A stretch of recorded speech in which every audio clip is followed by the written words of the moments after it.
Tariffs जो हैं ये क्या वाक़ई से अमेरिका को बहुत ज़्यादा पैसे हासिल होंगे?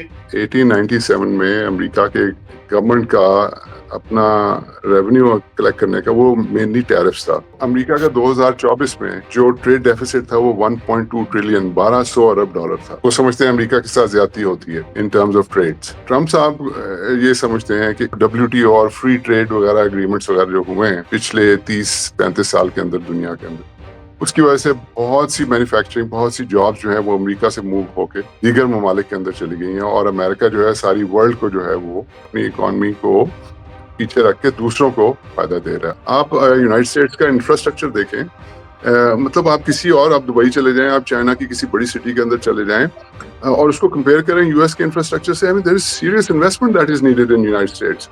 अब वो ट्रम्प ठीक कह रहा है कि भाई हमारे दरमियान तो पूरा ओशन है, हम कहाँ से जाके, ये खुद तो पैसे देते नहीं, तो कुछ बातें तो वो बिल्कुल ठीक कर रहे हैं। सो बहुत से इमिग्रेंट्स जो हैं वो कनाडा का बॉर्डर क्रॉस करके, इलीगल इमिग्रेंट्स, वो अमेरिका के अंदर आते हैं and they are very tough. उन्होंने सख्त एक्शन लेना शुरू किया हुआ, निकाल रहे हैं, फ्लाइटें भर भर के भेज रहे हैं इलीगल इमिग्रेंट्स को। जहां तक आपने बात की ग्रीनलैंड की, ग्रीनलैंड का इशू, एक तो वो रेयर अर्थ मेटल्स हैं वहां पे, Pakistan is not one of those G7 G8 countries या G20 में भी नहीं है, लेकिन पाकिस्तान का नाम बार बार जगह जगह पे आ रहा है। If we play our cards right, तो मैं समझता हूँ कि बड़ी अच्छी, ये वो बाइडेन एरा की जो एक बिल्कुल ही ग्रे कलर का पाकिस्तान को उन्होंने कर दिया था, और वो ना हैं भी और नहीं भी हैं, वो वाला एक बेहतर हमारी पोजीशन हो सकती है। रजा, हमारे को पॉलिसी भी मैं आपको बताऊं कि मुझे उसका फुकदान ही लगता है कि कुछ सोच विचार कम होती है। अब देखिए जो बलूचिस्तान में हो रहा है, केपी में हो रहा है। जी अस्सलाम वालेकुम नाजरीन, सॉल्यूशंस फॉर पाकिस्तान की हमारी ताज़ा तरीन एपिसोड के साथ मैं और हारून ख्वाजा आपके साथ मौजूद हैं। और जैसे आपको मालूम है, इस प्रोग्राम में हमारी कोशिश होती है कि हम पाकिस्तान के हवाले से और बैन अल-अक़वामी सतह के ऊपर जो नई डेवलपमेंट्स होती हैं, खुसूसन मईशत के हवाले से और पॉलिसी के हवाले से, उसके ऊपर गुफ्तगू करते हैं। और आज भी हम जो है देखेंगे कि अमेरिका के अंदर जो कुछ हो रहा है, उसके जो असरात दुनिया पर होने हैं या हो रहे हैं, उनका एक जायजा लेंगे। आप सबके इल्म में है कि अमेरिका के नए सदर डोनाल्ड ट्रंप ने टैरिफ्स लगाने का ऐलान किया है मैक्सिको के ऊपर, चीन के ऊपर। अब वो कह रहे हैं यूरोपियन यूनियन के ऊपर भी लगाएंगे, कनाडा के ऊपर। और इससे बहुत ज्यादा तशवीश पाई जाती है, ना सिर्फ दुनिया भर में इन ममालिक में, बल्कि खुद अमेरिका के अंदर जो है स्टॉक मार्केट जो है वो क्रैश हुई है। तकरीबन 2 बार जो है वो क्रैश हुई हैं। और उसका क्या असर होगा अमरीकी मईशत के ऊपर? अमरीकी मईशत स्लो डाउन होती है तो ज़ाहिर बात है उसका इम्पैक्ट दुनिया के ऊपर भी होता है। और इसके अलावा जो है मज़ीद इस तरह के जो मौज़ूआत हैं, उनके ऊपर आज हम बात करेंगे। और ख़ुसूसन जो डोनाल्ड ट्रंप की ख़्वाहिश है कि वो कनाडा को अमेरिका का हिस्सा बना ले, ग्रीनलैंड को अपना हिस्सा बना ले, तो ये मामले कहाँ जाएँगे और किधर जा रहे हैं? लेकिन सबसे पहले तो हम ये स्टार्ट करते हैं, टैरिफ जो होता है, थोड़ा-सा उसके बारे में हारून साहब बताइए। और ये कि ये टैरिफ्स जो हैं ये क्या वाक़ई से अमेरिका को बहुत ज़्यादा पैसे हासिल होंगे और बाकी ममालिक को नुकसान होगा, या उल्टा नुकसान अमरीकियों के गले पड़ जाएगा? जी, हारून साहब। बिस्मिल्लाहिर्रहमानिर्रहीम। Thank you Raza. Well, tariffs का ये है इशू के 1897 में अमेरिका के एक सदर थे, 25वें सदर विलियम मैकिनली। तो उन्होंने ये फिलॉसफी जो थी टैरिफ्स की, उस वक्त टैक्सेशन अमूर जो थे वो इतने डेवलप नहीं हुए थे जो अब हैं। और जो जरिया था गवर्नमेंट का अपना रेवेन्यू कलेक्ट करने का, वो मेनली टैरिफ्स था। तो मैकिनली साहब जो हैं वो 1897 से लेके 1901, जो पहले 4 साल थे वो प्रेसिडेंट रहे, फिर दूसरी टर्म में भी जीत गए, लेकिन उसके बाद उनकी असैसिनेशन हो गई थी। तो बकौल ट्रंप साहब वो 1897 से लेके 1913 तक का जो पीरियड है वो यूनाइटेड स्टेट्स का गोल्डन पीरियड था, और उसमें गवर्नमेंट ऑफ यूनाइटेड स्टेट्स बहुत रिच थी, बहुत पैसा इकट्ठा होता था। और 1913 में अकॉर्डिंग टू ट्रंप साहब वहां पे इनकम टैक्स का नफाज हुआ, जिसकी वजह से फिर प्रॉब्लम्स आना शुरू हुई, और वो फिर रिसेशन आई, फिर ग्रेट डिप्रेशन आई 1929 में। तो ये ट्रम्प साहब का नुक्ता नजर है। जबकि जो अपोजिंग साइड्स हैं वो ये कहते हैं कि जी ये टैरिफ्स की वजह से ही जो है वो फर्स्ट वर्ल्ड वॉर और फिर leading to second world war वगैरह। सो ये डिफरेंट किस्म के अपोजिंग व्यूज हैं। फास्ट फॉरवर्ड टू टुडे, तो ट्रम्प साहब का पॉइंट ऑफ व्यू ये है कि America, United States of America जो है वो तमाम दुनिया के जो ममालिक हैं वो अमेरिका से जो है वो समझते हैं अमेरिका के साथ ज्यादती होती है इन टर्म्स ऑफ ट्रेड्स। ये तमाम ममालिक अमेरिका का फायदा उठाते हैं। तो अमेरिका का 2024 में जो ट्रेड डेफिसिट था वो 1.2 ट्रिलियन, 1200 अरब डॉलर था। और जो टॉप की जो 5 कंट्रीज हैं उनमें चाइना से उनका 296 अरब डॉलर, उसके बाद यूरोपियन यूनियन 200 अरब डॉलर, मैक्सिको 172 अरब डॉलर, कनाडा 50 अरब और इंडिया 46 बिलियन।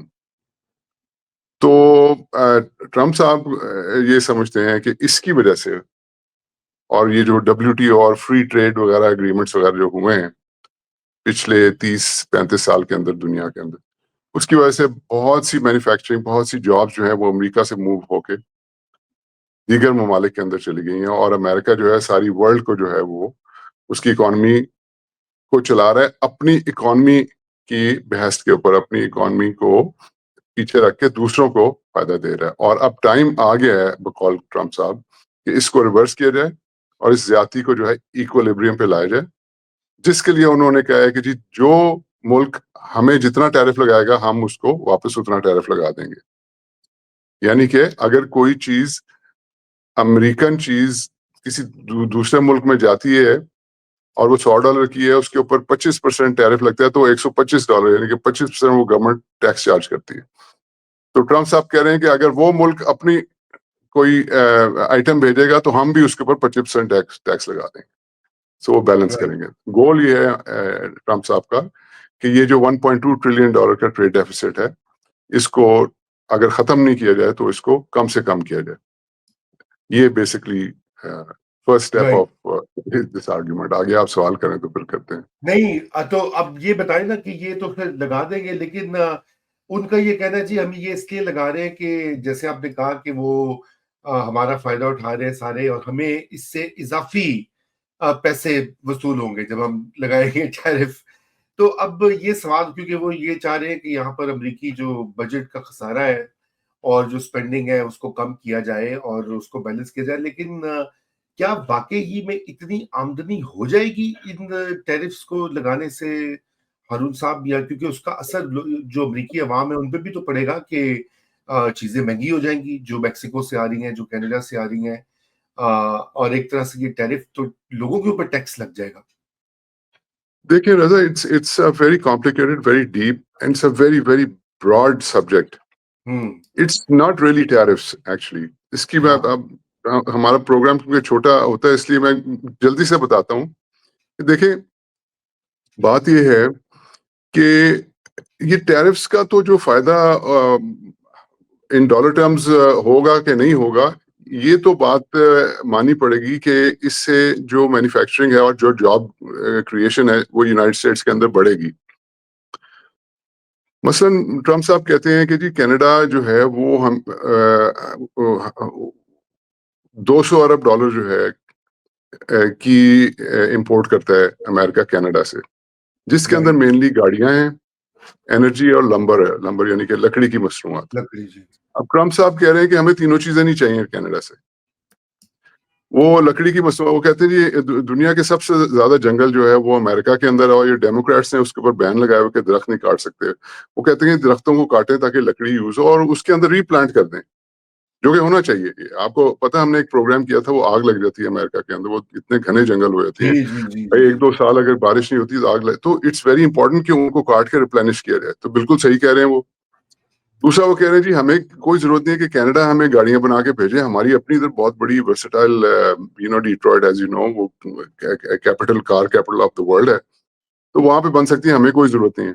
कि गाड़ी के जो है उसका एक पुर्जा वो पहले कनाडा जाता है, फिर वो अमेरिका आता है, वापस अमेरिका से फिर मैक्सिको जाता है, फिर उसके ऊपर वैल्यू एडिशन होकर मैक्सिको से वापस अमेरिका आता है। तो वो कह रहे हैं जी राइट, सारा कुछ यहाँ पे हो सकता है। तीसरा वो राइट, एनर्जी का कह रहा है, वो अमेरिका कह रहा है जी कि दुनिया की सबसे ज्यादा एनर्जी जो है उसमें कोल भी है, उसके अंदर ऑयल गैस सारा कुछ वो अमेरिका के अंदर है, वो तो कनाडा से इंपोर्ट करने की जरूरत ही नहीं है। तो देखें ट्रम्प साहब जो है उनकी बात जो है किसी हद तक तो ठीक है, लेकिन इट्स टू अर्ली रजा to come to a conclusion. अभी तो ये 1.5-2 महीने हुए हैं। ये तो अब जरा साल 2 साल दें तो पता लगेगा। इस वक्त मार्केट एडजस्टमेंट हो रही है। इस वक्त दुनिया जो है वो जो 30-35 साल का एक जो नॉर्म सेट हो गया था, उसके ऊपर दुनिया जो है वो शॉक में बैठी हुई है कि ये अब चेंज आ रहा है। आपको पता है चेंज कभी स्मूथ नहीं होता है, and Trump is well thought out strategy है उसके। वो बड़ी एक ब्रांड न्यू टीम लेकर आया है, ऐसी टीम जिसका गवर्नमेंट से कोई ताल्लुक नहीं है, वो सारे आउटसाइडर्स लेकर आए। तो अब देखते हैं। मतलब मैं तो इसको I am finding it very interesting. एक फाइनल चीज रजा मैं आपको बता दूं कि ये कितनी डीप ये चीज है। ये इट्स नॉट ओनली टैरिफ्स। मैं आपको एक एग्जांपल देता हूँ। देखिए यूनाइटेड स्टेट्स ने यूक्रेन की वॉर जब हुई तो यूक्रेन को असला सप्लाई करना था। राइट, अब इस वक्त जो यूनाइटेड स्टेट्स की ट्रेजरी जो है, यूनाइटेड सबसे ज्यादा डॉलर जो अमेरिका का $33 ट्रिलियन का लोन है, डेट है, डेट। जैसे सही, पाकिस्तान का जो $131 अरब का डेट है, अमेरिका का जो है वो 33,000 अरब का डेट है। उसका सबसे ज्यादा हिस्सा जो है वो चाइना के पास है। अच्छा, अब जब ये यूक्रेन की वॉर हुई तो अमेरिका को असला सप्लाई करना था। तो असला सप्लाई करने के लिए अमेरिकनों ने कहा कि भाई हमारे पास तो इतनी मैन्युफैक्चरिंग बेस ही नहीं है कि हम असला बना सकें। तो राइट, गेस व्हाट, वो छोटे मुल्क 1-2-3 इंक्लूडिंग पाकिस्तान को तो उन्होंने ऑर्डर दे दिया, लेकिन असले की क्वांटिटी बहुत ज्यादा चाहिए थी। They had to engage China. Right, अब वो चाइना को उन्होंने कहा असला बनाए। अब उस असले की पेमेंट जो है वो अमेरिका ने अब फर्दर डेट लेके, यानी कि अपना डेट और इंक्रीज करके अमेरिका को पेमेंट की उसकी। यानी कि हाँ, अमेरिका अपना डेट इंक्रीज करके चाइना को कह रहा है, जो कि चाइना उसका सबसे बड़ा इस वक्त डिक्लेयर्ड दुश्मन, उसको कह रहा है जी हमें असला बना के दें ताकि हम यूक्रेन को सप्लाई करें। तो ये जो रिपब्लिकन जो पार्टी कह लें आप, या ये जी, रिपब्लिकन एस्टेब्लिशमेंट, उन्होंने कहा कि भाई इट डजंट मेक सेंस। ये क्या तरीका कार है कि हम अपना बजट का खसारा और अपना डेट इंक्रीज करके अपने दुश्मन को हम पैसे दिए जाएं और उसको कह रहे हैं कि असला बना के दो ताकि हम जाके यूक्रेन को असला सप्लाई करें। तो दिस वाज, एंड इसी तरह के जी, और भी एग्जांपल्स हैं। This is what triggered this whole thought process. और अब गोल उनका ये है कि भाई ये ट्रेड सबसे पहले जो है ना, इस ट्रेड बैलेंस को जो है इसको नॉर्मलाइज किया जाए, एंड इनफ इज इनफ, और ट्रेड डेफिसिट जो है उसको इक्वलाइज किया जाए। जी। तो लेकिन ये बताइए कि ये जो स्टॉक मार्केट्स हैं, ये क्यों इस तरह से रिएक्ट कर रही हैं? हारून भाई, वो क्या पैनिक की क्या वजह है, या क्या खदशात हैं अमेरिकी मार्केट्स को या सरमायाकारों को? उसके बारे में थोड़ा बताइए। मैं खुद ये पढ़ा था, बहुत मुख्तलिफ आरा सामने आती हैं। बहरहाल, let's hear what you are going to say. देखिए पहले तो लेट्स क्विकली गो ओवर, इस पे हमने पहले भी बात की है कि just to give yardstick के पाकिस्तान की जो PSX है वो 50 अरब के करीब उसकी वैल्यूएशन है और तकरीबन 5 लाख इन्वेस्टर हैं। बॉम्बे स्टॉक एक्सचेंज 5,500 अरब डॉलर की मार्केट कैपिटलाइजेशन है और उसके कोई 1 करोड़ 10 लाख इन्वेस्टर हैं। बिल्कुल।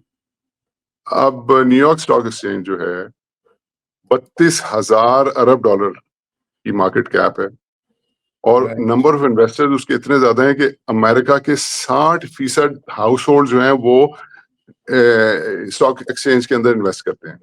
78 million house hold of United states, right, 60% घराने अमेरिका के, वो सो इतना डिफरेंस है, इतने इंटरेस्ट हैं अमेरिकी जो स्टॉक एक्सचेंजेस के अंदर। वो क्यों?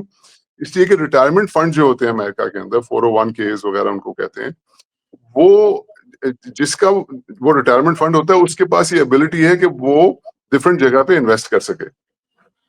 और क्योंकि अमेरिकन स्टॉक मार्केट्स बड़ी अच्छी ओवर लॉन्ग टर्म रिटर्न देती हैं, तो तकरीबन हर किसी ने जिसका रिटायरमेंट प्लान है उसने अमेरिकन स्टॉक मार्केट के अंदर इन्वेस्ट किया हुआ। तो इसलिए पहली बात तो ये समझने वाली है कि अगर स्टॉक मार्केट ऊपर नीचे होती है तो वो सेंटिमेंट जो है अमेरिका का चेंज कर देती है, मेक और ब्रेक हो जाता है, इकोनॉमी को डिफाइन करती है। ये पाकिस्तान जैसा नहीं है कि वो ऊपर चली गई है तो इकोनॉमी जो है उसका कोई हाल नहीं है, तो स्टॉक मार्केट जो है वो चप्पड़ फाड़ के आसमान क्रॉस कर गई है। तो अमेरिका में इट इज सीरियस बिजनेस अगर वो ऊपर नीचे जाए। एक तो ये बात। अब आ जाए नेक्स्ट, S&P जो है standard and poor's index of 500 top companies, वो अपनी पीक से जो है फरवरी 19 की, वो तकरीबन 8% डाउन इस वक्त है, जो तकरीबन 4 ट्रिलियन वाइप ऑफ हुआ है S&P से। नैस्डैक जो है, जो टेक इंडस्ट्री का इंडेक्स है, वो तकरीबन 10% डाउन हो चुका है दिसंबर की पीक से। राइट। अब ये इनमें तो ये सोचा जा रहा था कि वो आर्टिफिशियल इंटेलिजेंस का, वो आपको याद है हमने एक प्रोग्राम भी किया था डीप सीक के ऊपर, वो चाइनीज आर्टिफिशियल इंटेलिजेंस ने आके बहुत सस्ता कर दिया। तो उसमें जरा वो इसको मार्केट करेक्शन कहते हैं कि जी विद इन 10% के करीब अगर हो गिरावट स्टॉक मार्केट में, उसको कहते हैं करेक्शन हुई है। कि उसमें लोगों ने अपनी जो पोटेंशियल था ना आर्टिफिशियल इंटेलिजेंस के प्रॉफिट्स का, वो लोगों ने उसको एडजस्ट किया। तो उन्होंने कहा ठीक है जी, ये 10% ठीक है, फाइन। डाउ जोन्स जो है न्यूयॉर्क स्टॉक एक्सचेंज, वो तकरीबन 2.5% डाउन है। तो ओवरऑल सेंटिमेंट ये था कि जी ये आर्टिफिशियल इंटेलिजेंस एक है, दूसरा ये है कि ये एक शटडाउन आ रहा था वो क्योंकि अमेरिका के अंदर एक कर्जे की सतह जो है वो अप्रूवल लेनी पड़ती है कांग्रेस से, तो वो जब पूरी हो जाती है तो फिर दोबारा अप्रूवल के ऊपर जाना पड़ता है। तो ये पाकिस्तान की तरह नहीं है जितना मर्जी कर्जा लेते हैं कोई पूछने वाला नहीं है, 17 अरब रुपया रोज का कर्जा ले रहे हैं, कोई पूछने वाला नहीं। तो उसके वो अगर वो कांग्रेस अप्रूव नहीं करेगी, दोनों पार्टीज नहीं मानेंगी और अप्रूव नहीं करेंगी, तो गवर्नमेंट शटडाउन हो जाएगी, जैसे क्लिंटन साहब के दौर में हुआ था। तो वो एक वो वजह थी जिसकी वजह से स्टॉक मार्केट थोड़ी सी अनसर्टन हुई थी। लेकिन वो आपको पता ही है, कल रात को लेट नाइट वो अप्रूव कर दिया है सेनेट ने, तो ये प्रॉब्लम तो सॉल्व हो गई है। फिर वॉर इन यूक्रेन थी, उसके अंदर भी ओवर द वीकेंड अच्छी खबरें आ रही हैं कि वो पुतिन साहब से भी बात हुई है और वो भी तैयार हैं, तो उसके अंदर फर्दर डिटेल्स आ रही हैं। And of course to a certain extent ये टैरिफ्स वगैरह का भी रोल था उसके अंदर, लेकिन क्योंकि वो अभी 1 अप्रैल को आने हैं तो अभी वो हिट नहीं किए। तो ये अनसर्टेनिटी तो रजा चल रही थी, इसलिए ये इसको मार्केट करेक्शन कहा जा रहा था। राइट। लेकिन द मोर इम्पोर्टेंट इंडेक्स रजा जो है ना, वो है रसल 2000 इंडेक्स। रसल 2000 इंडेक्स जो है वो उन कंपनीज का है जो कि छोटी कंपनीज हैं स्टॉक एक्सचेंज के अंदर, और जिनके प्रॉफिट मार्जिन बहुत कम है, और वो इकोनॉमी जरा ऊपर नीचे हो तो उनको बहुत ज्यादा इफेक्ट होता है, और ना ही उनके पास इतने बड़े वो लेवर्स हैं कि वो इकोनॉमी अगर ऊपर नीचे हो तो वो अपने आप को एडजस्ट कर सकें। तो ये छोटी कंपनीज का ये सबसे पहला इंडिकेटर होता है कि अमेरिका की इकोनॉमी जो है उसको जो है बिजनेस वो कैसे देख रहा है। ये जनाब नवंबर 2024 जब ट्रंप साहब इलेक्ट हुए तब से लेके अब तक 16% डाउन हो गया।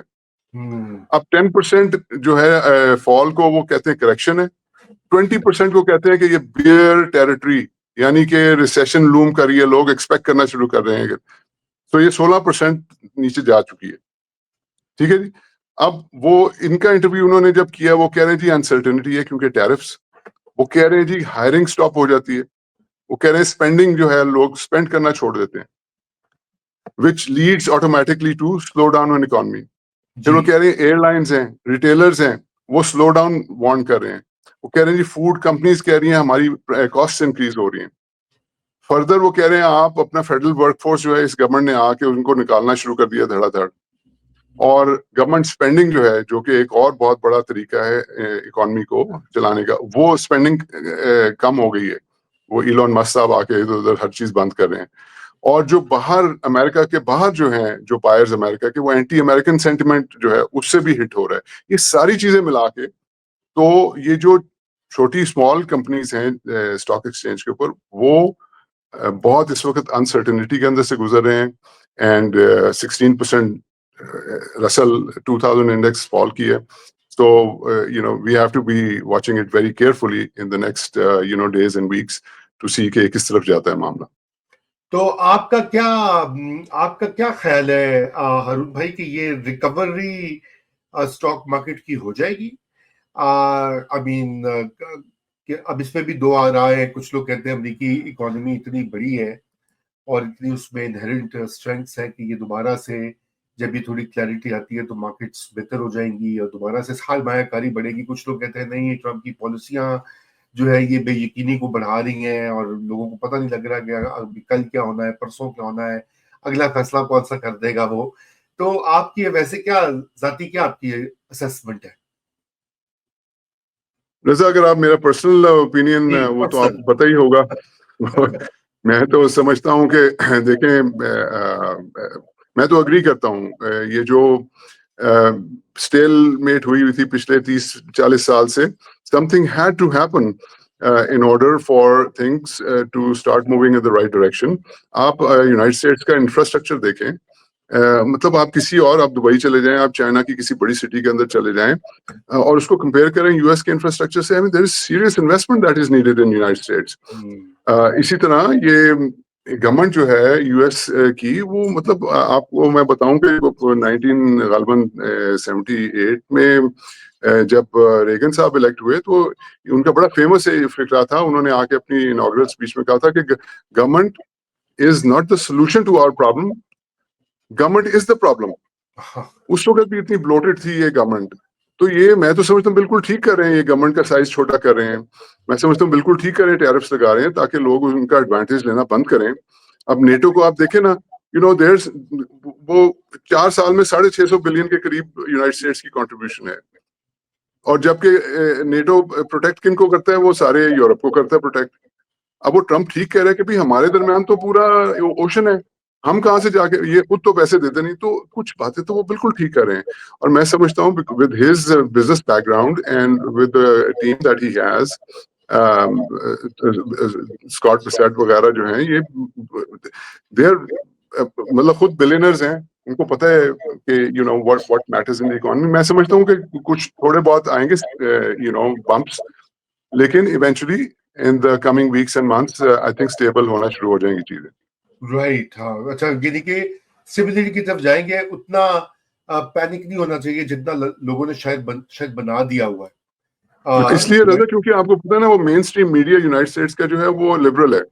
हाँ, तो उधर तो आप वो अखबार पढ़ लें, आप न्यूयॉर्क टाइम्स पढ़ लें, आप वॉशिंगटन पोस्ट पढ़ लें, आप CNN लगा लें, MSNBC लगा लें. वो तो MSNBC को वो MSDNC कहते हैं ना, वो DNC is the democratic national Congress.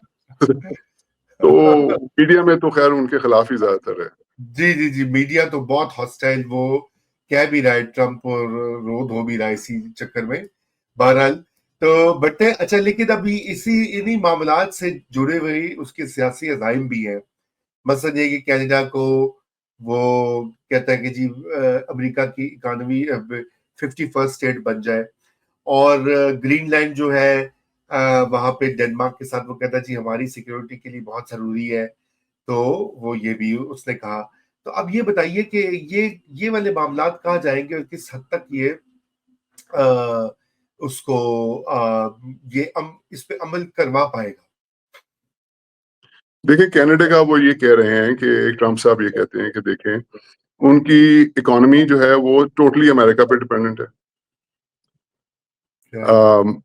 और जबकि अमेरिका को उनकी जरूरत नहीं है. अच्छा, जो डिफेंस है उनका, वो कहते हैं जी टोटल अमेरिका पे डिपेंडेंट है, जबकि अमेरिका को उनकी जरूरत नहीं है. तीसरा वो एनर्जी का कह रहे हैं, एनर्जी में ठीक है वो खुद कफील है कनाडा, लेकिन अमेरिका कहता है हमें उनकी एनर्जी की भी जरूरत नहीं है. तो वो उस लिहाज से वो ये बड़ी सीरियसली वो ये कह रहा है कि अगर वो 51st स्टेट बन जाए तो कोई टैरिफ्स नहीं होंगे, उनको डिफेंस का कोई प्रॉब्लम नहीं होगा. हर चीज जो है ऑटोमेटिकली वो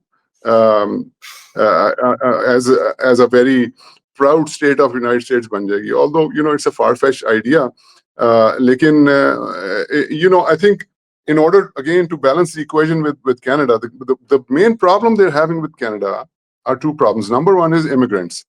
So बहुत से immigrants जो हैं वो Canada का border cross करके illegal immigrants, वो अमेरिका के अंदर आते हैं and they are very tough और बड़ा उन्होंने सख्त एक्शन लेना शुरू किया हुआ, निकाल रहे हैं, फ्लाइटें भर भर के भेज रहे हैं इलीगल इमिग्रेंट्स को, they are hunting them down, क्योंकि वो वहां पे बहुत से जराइम पेशा लोग भी आ गए हैं और वो बहुत बहुत आके सिटीज को गंदा कर रहे हैं, जुर्म जराइम बढ़ रहे हैं, इस टाइप की चीजें, जी लॉ एंड ऑर्डर सिचुएशन हो रहा है। एक तो वो इलीगल इमिग्रेंट्स का, दूसरा उनका जो है वो फेंटनल। फेंटनल जो है वो एक ऐसा नशा है, वो जैसे पुराने जमाने में हेरोइन वगैरह होती थी, अब वो मॉडर्न डे का नशा जो है वो फेंटनल, मतलब वो लैब में क्रिएट होती है। अब वो हाँ कह रहे हैं जी फेंटनल की जो है एक वो गोली छोड़े आप, वो कहते हैं जी आप किसी सुई की टिप पे लगा के अगर आप वो कर लें और if it doesn't work with you तो वही इंसान की डेथ उससे हो जाती है। 1 लाख से ज्यादा अमवात जो है अमेरिका के अंदर फेंटनल से होती हैं, जो कि अकॉर्डिंग टू ट्रम्प साहब वो वियतनाम, इराक, अफगानिस्तान की वॉर्स को मिला के जितनी डेथ्स हुई थी उससे ज्यादा 1 साल में हो जाती है फेंटनल के थ्रू। हाँ अब वो भी, सो इलीगल इमिग्रेंट्स और फेंटनल, ये दो चीजें जो हैं अलॉन्ग विद टैरिफ्स, ये मेक्सिको और कनाडा दोनों से अमेरिका के अंदर आ रहे हैं। So that's why he's taken such a strong position. Yeah, I think bargaining है वो for 51st state तो एक वो bargain वाला argument है, लेकिन ये दो उनके अज़ाइम है। दो जहां तक अजाइम आपने बात की ग्रीनलैंड की, ग्रीनलैंड का इशू एक तो वो रेयर अर्थ मेटल्स हैं वहां पे, क्योंकि एआई की ग्रोथ जो होनी है, क्रिप्टो करेंसी की जो होनी है, ये फ्यूचर का जितना भी ये इलेक्ट्रिक व्हीकल्स वगैरह, ये सेमीकंडक्टर्स, ये सब कुछ रेयर अर्थ मिनरल्स हैं, वो 4 हैं, टंगस्टन वगैरह, उसके ऊपर भी हमने एक प्रोग्राम किया था। ये ग्रीनलैंड में बहुत ज्यादा पाए जाते हैं, यूक्रेन में भी हैं, बलोचिस्तान में भी हैं वगैरह। अब वो ग्रीनलैंड, दूसरा इशू ये है रजा, मेन दूसरा जो इशू है वो ये है कि जो Arctic area of the world है, जहां पे बर्फ ही बर्फ है सारी, अब उसके अंदर कोई भी नहीं है। हाँ अब ट्रम्प साहब कह रहे हैं कि आइस ब्रेकर जो होते हैं, यानी कि वो ऐसी शिप्स होती हैं जो कि जिनका काम ही वो ओशंस में आइस को ब्रेक करके अंदर रास्ते बनाती हैं, वो कह रहे हैं रशिया के पास 40 हैं, हाँ अमेरिका के पास 1 है। तो अभी उन्होंने ऑर्डर किया है, मेरे ख्याल से 40 के करीब ही ऑर्डर किए हैं उन्होंने, और राइट उनकी देखा देखी कनाडा ने भी 1 ऑर्डर कर दिया। तो उनका ग्रीनलैंड का पॉइंट ये है कि वहां पे ऑलरेडी उनका बेस है, रेयर अर्थ मिनरल्स भी होंगे, लेकिन यहाँ से वो ये आर्कटिक की जो फ्यूचर की यानी कि कब्जा है, या उसकी कब्जा तो नहीं होगा लेकिन उसकी मॉनिटरिंग जैसे हाँ पैसिफिक की होती है और जैसे इंडियन ओशन वगैरह की होती है, अटलांटिक की होती है, उस तरह से अपनी प्रेजेंस को, इसलिए Greenland is very important. Right right बिल्कुल। तो बुनियादी तौर के ऊपर हारून भाई, ये अमेरिका के स्ट्रेटेजिक इंटरेस्ट है, और क्या आपकी क्या जाती राय, मैं फिर से पूछता हूँ कि आपकी असेसमेंट क्या है, कामयाब हो जाएगा वो इन इन मामलात में, या बस धमकी लगती रहेगी? नहीं, मेरे ख्याल से तो देखें, इलीगल इमिग्रेशन और फेंटनल के अंदर तो ऑलरेडी आप रिजल्ट्स देख रहे हैं। कनाडा की गवर्नमेंट एज वेल एज ये जो शीनबम है, मेक्सिको की जी प्रेसिडेंट, जी वो उन्होंने बड़ा सीरियस स्टेप उन्होंने लेने शुरू कर दिए। You would be surprise actually, वो ट्रम्प साहब अपनी प्रेस कॉन्फ्रेंस में बता रहे थे कि ये जब प्रेसिडेंट ऑफ मेक्सिको से बात कर रहे थे तो वो उन्होंने पूछा कि भाई ये सारा कुछ आप, फेंटनल आता मेक्सिको से है, यहाँ पे 1 लाख डेथ्स हो जाती हैं साल की, तो मेक्सिको में एक भी नहीं होती, ये क्या चक्कर है? आप कंज्यूम क्यों नहीं करते? बनाते आप हैं तो कंज्यूम क्यों नहीं करते? सारे ड्रग कार्टेल्स आपके मुल्क में हैं। तो उन्होंने कहा जी कि हमने टेलीविजन और मीडिया पे ऐसी कैंपेन चलाई है कि इसके इफेक्ट्स कैसे होते हैं, जो कि इतनी सक्सेसफुल है, इस वजह से हमारे यहाँ पे कंजम्पशन नहीं है। तो वो ट्रम्प साहब ने वो एक पॉइंट लिया, वो अमेरिका के अंदर भी इसकी एडवर्टाइजिंग शुरू कर रहे हैं। तो ये तो कनाडा और मेक्सिको का तो आएगा। ग्रीनलैंड का मैं समझता हूँ कि वो भी, उसमें भी मेरे ख्याल से कुछ ना कुछ पॉजिटिव होगा। मैं नहीं समझता कि उसको 52nd स्टेट वगैरह बन जाएगी या वो टेक ओवर कर लेंगे, लेकिन ये जो चाह रहे हैं अपनी वहाँ पे रेयर अर्थ मिनरल्स वगैरह की एक्सट्रैक्शन और वहाँ पे बेस को इंक्रीज करना, वो उनको मिल जाएगा। बिल्कुल बिल्कुल। तो ये हरुण भाई, जरा आगे भी आ जाते हैं, अब जरा थोड़ा पाकिस्तान की तरफ आते हैं। इससे पहले कि हम जरा पाकिस्तान के पे क्या पॉलिसी होगी ग्रीनलैंड और कनाडा और ये दीगर मामला में, तो ट्रम्प की हम बात कर रहे हैं, लेकिन उससे पहले आपको पता है एक बहुत ही अलार्मिंग खबर जो कल परसों से बहुत ज्यादा चल रही है, न्यूयॉर्क टाइम्स ने, रॉयटर्स ने, उन्होंने कहा कि अब वो बहुत सारे ममालिक से लोगों का दाखिला जो है अमेरिका के अंदर उसको भी रिस्ट्रिक्ट किया जाएगा। और पाकिस्तान भी पता नहीं ऑरेंज के येलो के पता नहीं किस लिस्ट में है। पहले न्यूयॉर्क टाइम्स कह रहा है कि ये बड़ी सख्ती होगी, आने नहीं दिया जाएगा। रॉयटर्स कह रहा है कि नहीं, वो कोई चेक कराएंगे। ये भी जाहिर बात है, ये एक ऐसी चीज है कि जो अब हम सबको इम्पैक्ट करेगी। और 1 मिलियन के करीब पाकिस्तानी मुकीम है यहाँ पे, वो आते जाते हैं, उनके खानदान आते जाते हैं। तो ये बताइए कि ये इसके ऊपर अब क्या करना चाहिए और क्या हो सकता है? देखिए रजा, ये वाली तो अभी ड्राफ्ट है, एज यू नो, उसमें 43 कंट्रीज हैं। उसमें नंबर 1 तो 8 के करीब कंट्रीज हैं मेरे ख्याल से, वो रेड में हैं। उनका तो बिल्कुल ही वो कह रहे हैं कि खत्म, बंद कर दें, यहाँ पे तो किसी को कोई वीजा शीजा नहीं मिलना। उसके सेकंड आती है ऑरेंज, उसके अंदर माशाल्लाह पाकिस्तान भी है। उसमें वो कह रहे हैं जी कि बिल्कुल ही रिस्ट्रिक्टेड, यानी कि जो बहुत ही डिजर्विंग केस हों या बहुत ही जो अमीर लोग हों वो ही ट्रैवल कर सकेंगे और नहीं होंगे। और फिर तीसरी जो है वो येलो कंट्रीज, उनमें ये है कि वो 60 दिन के अंदर अंदर अगर जो भी एविडेंस मांगेंगे तो वो डिसीजन दे देंगे। तो ये 43 कंट्रीज है, बट अभी ये ड्राफ्ट है, अभी फाइनल नहीं है। लेट्स सी क्या होता है। अमूमन वो पहले ही लीक कर देते हैं टू सी कि इसका क्या होगा यू नो रिएक्शन। अच्छा, मैं इसमें रजा जो इंटरेस्टिंग बात आपको बताऊं, यूएस की जो नेशनल सिक्योरिटी और फॉरेन पॉलिसी जो है वो ट्रंप एडमिनिस्ट्रेशन के अंडर एक नई नेशनल सिक्योरिटी और फॉरेन पॉलिसी इवॉल्व हो रही है। अभी वो ऑब्वियसली कंप्लीट नहीं हुई, अभी तो इनका तीसरा महीना शुरू हुआ है। उसके अंदर पाकिस्तान का नाम मैं आपको बताता हूँ, बड़ा इंटरेस्टिंग। मैं एक्चुअली इस पे आर्टिकल लिखना था, मुझे टाइम नहीं मिलता, तो मैं प्रोग्राम में बात कर देता हूँ। तो पाकिस्तान इधर उधर इसका नाम बीप कर रहा है, बड़ी हैरत की बात है। Pakistan is not one of those G7 G8 countries या G20 में भी नहीं है, लेकिन पाकिस्तान का नाम बार बार जगह जगह पे आ रहा है। तो मैं आपको गिनवाता हूँ कहाँ पे। तो शफीउल्लाह साहब का कैप्चर हुआ, वो एबी गेट जो था वो उसका सुसाइड बॉम्बिंग, और जिसमें 13 मरीन्स और अफगानी नेशनल्स भी मारे गए थे जब एग्जिट हो रहा था अफगानिस्तान से। जी, वो 2000 state of the union address में ट्रंप साहब ने बाकायदा एक्नॉलेज किया और शुक्रिया किया गवर्नमेंट ऑफ पाकिस्तान का। ठीक है जी, तो Pakistan again, that was a positive thing that was beeping. फिर ट्रंप साहब ने जनाब बार बार वो कह रहे हैं कि हमें जिस तरह से हमने अफगानिस्तान छोड़ा उस तरह से नहीं छोड़ना चाहिए था। बागराम एयरबेस, वो कहते हैं वर्ल्ड्स लार्जेस्ट एयरबेस है, उसको वो चाइना ने ले ली है और उसको वापस लेना है, वो बार बार कहते हैं। वो कहते हैं जी $7 अरब के वेपन्स हम छोड़ के वहां पे चले गए थे। उन्होंने तालिबान को तड़ी लगाई है कि बेबी ये वापस करें।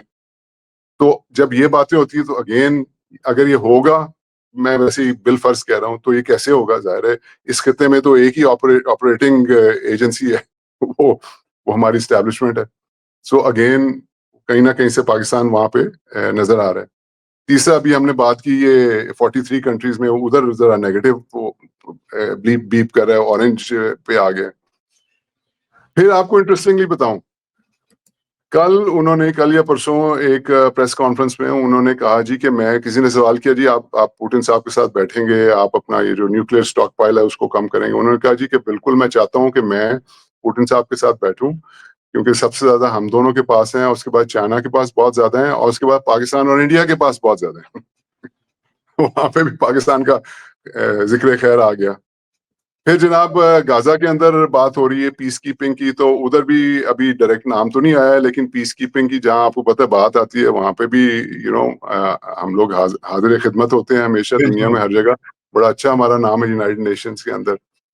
अच्छा, फिर ये जो यूनाइटेड स्टेट्स और चाइना की जो बात हो रही है, रजा, यूड बी सरप्राइज के अमेरिका ने जितने भी परसीव दुश्मन थे, रशिया है उसके साथ दोस्ती का हाथ बढ़ा दिया, चाइना है वो चाइना के साथ भी दोस्ती का हाथ बढ़ा दिया, ईरान है उसको भी ऑफर कर दी कि आगे।